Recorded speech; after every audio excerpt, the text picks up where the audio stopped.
All right, we'll wrap up with this. Who are the teams that you're avoiding their players?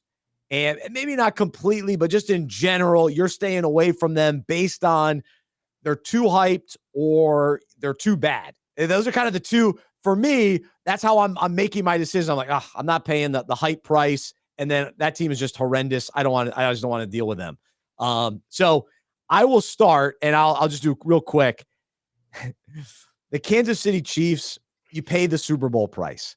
And I'm not sure that I want to do that because I have a feeling they're going to they'll come out slow out of the gate. And I like to win fantasy. You want to win at least a little bit early on. You don't want to dig out of a hole. Whereas I know they'll get hot later in the year and all that kind of thing. But with Travis Kelce, as confident as I was in him last year, I'm not quite as confident in him this year. The wide receiver situation, I think I like Marquise Brown as sort of the receiver in that group. And if I can get him for a good deal, I'm good with that. A lot of questions with Rashee Rice. Worthy is I think, going to be a hyped rookie that you want to get. So I'm just not sure. And then Pacheco is good, but he's gaining some hype too. Again, at the right price, I like Pacheco, but I'm hesitant. And then, of course, Mahomes, you got to draft early. And I'm waiting on quarterbacks. So that's the team. I know they're good. I know they're awesome. They'll be putting up big numbers eventually. They'll be in the Super Bowl contention again, you expect. But from a fantasy standpoint, I can't always pay that price. Maybe one guy, but I can't go, just give me Kansas City every be careful. And then the team that's just bad,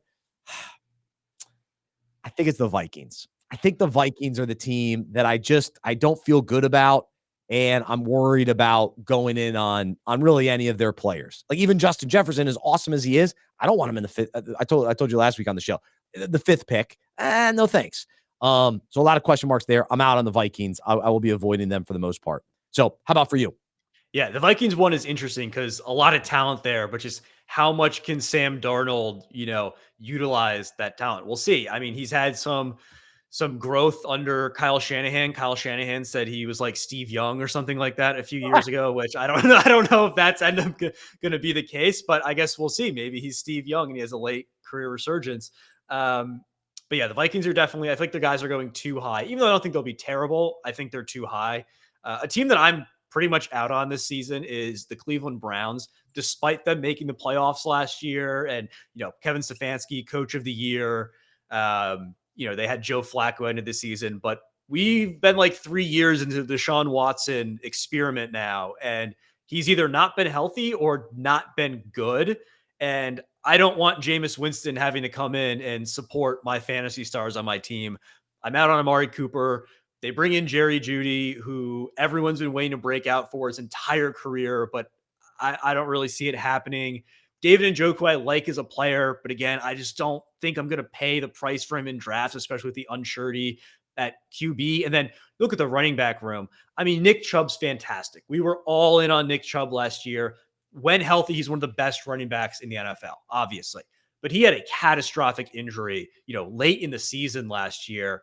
Obviously, you're going to see the training camp report saying, he's good to go, or he's out there taking carries and running routes. But, history tells us that unless you're Adrian Peterson, which, Nick Chubb might just be Adrian Peterson, he's that good.